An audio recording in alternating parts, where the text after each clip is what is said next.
And this statement, the way I recited it right there, is called tahqiq. There's different ways of reciting. 4 different ways of reciting, to be exact. The one that you do in class when you're learning tajweed is called tahqiq. Tartil is a little bit different. I don't want to get into it right now because it's not the subject of today's lesson. But one of the rules that I want everyone to learn first day out is that we start with the isti'adha. We start with saying, A'udhu billahi minash shaitanir rajim. However, in order to do that, you have to do it in one breath. There is no breathing in between the recitation. Okay? So you can't say, A'udhu billahi mina. You hear that? Or, A'udhu billahi minash shaitan. You hear that? That's all incorrect. It has to come, A'udhu billahi minash shaitanir rajim. You understand? One breath. And that's how we're going to practice it. So get over your shyness, because this is something that's going to keep you. During this class, you will be called to recite. And you have to recite in a clear voice that is loud to be, intelligible. Mumbling does not count, okay? Now, 10 fundamentals. Before we can jump right into recitation, we have to learn these 10 fundamentals. Let's go down. Someone scroll for me, please. Could you scroll down, please?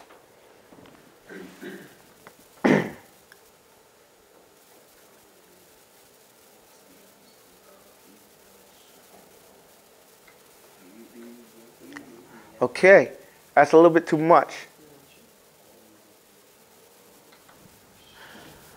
Okay, why don't I get somebody else to scroll down? Okay, here we go. Good enough right there. Let's stop right there. Shukran jazeelan. Jazakallah khair. I'm just messing with you, Mirsad. It says, the basics of every science are 10. That means there are 10 things, fundamental things, basic things that everybody must know before you start studying this subject. They're simple, common sense things. The first and the second is the definition and name of the subject that you're studying. Third and fourth are what is the subject matter? What subject is it? No, that's the typo. What is the subject matter? Okay? The next one is what is the benefit of that subject? What is its nobility next to other sciences? What sciences or subjects is it related to? Who started it and what tools must we use? Because there are some prerequisites that you use. In every science that you deal with, you have your hammer and your nail. These are tools that you use in building, right? Who started and what tools will we use? What issues does it deal with? And what is the legal ruling regarding it? So let's deal with those questions right off the bat, and we'll have a quiz at the end of the class, okay? Roll down again, please, ma'am. The first and second. Okay, the first and second is the definition and name. Tajweed. Tajweed is the name. Tajweed is from the word jawwada, meaning to perfect something, to do something in a beautiful manner without losing its technical properties. What does that mean? Okay, first, this is said regarding speech and actions. This is the linguistic meaning.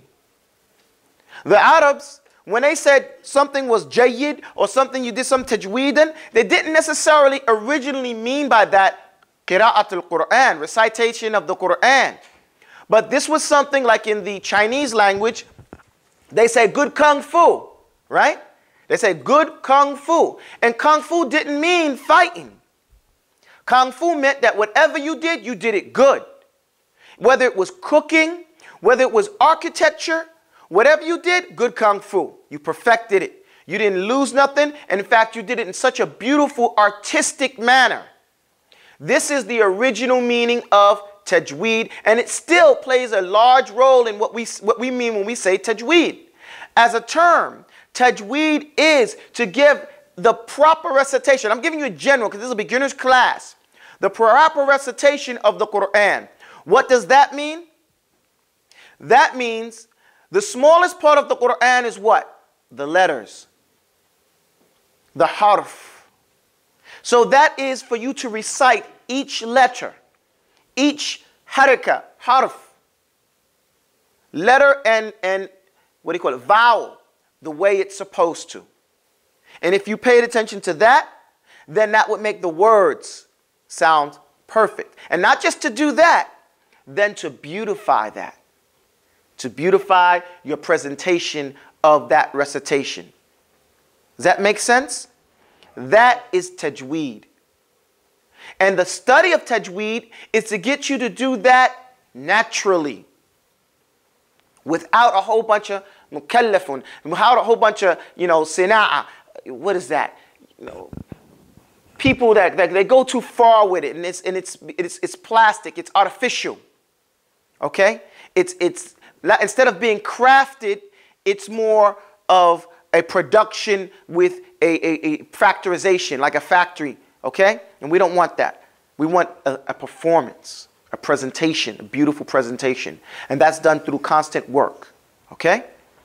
Going down, please. And I don't mean to beleaguer the points. The second, the third, and fourth are what is its subject matter and what is its benefit? What is the subject matter of tajweed? Its subject matter are the words of the Quran with regards to perfecting their pronunciation and beautifying their presentation. This is what the subject matter is. When we talk about the subject matter, what are we dealing with? When we deal with Quran, when we deal with tajweed, we're dealing with literally just the words in the Quran. That's what we're going to be attacking, what we're going after, what we're going to be analyzing, what we're going to be reciting, the words of the Quran. So we don't have to go look for this and that. The Quran is here. We can look at it, but now we're going to look at it with an eye to what? Perfecting their pronunciation, the pronunciation of those words, and beautifying our presentation of those words. This is what we're going to be doing here, inshallah. Some of the benefits. What's the benefit of learning tajweed? Some of its benefits are that it protects the speech of Allah from being recited incorrectly. Let's stop for that for a second. What is the Quran? The Quran is the speech of Allah and it's not created. Right? This is the speech of Allah. So, for us to recite the Quran the way that the Prophet Muhammad sallallahu alaihi wasallam recited the Quran, we know the letters and the words are all preserved in written form. And it's preserved in the chests of men. How are we going to extract that? We extract that from listening to it and reciting it the way the Prophet ﷺ recited it. So we get to recite and protect the recitation the way it was recited by the Prophet ﷺ or by the way he allowed his companions to recite it. Right? This is one of the benefits. So you recite wahy, you're reciting revelation from Allah the way it was revealed, without taking away from anything and without giving something that doesn't belong there.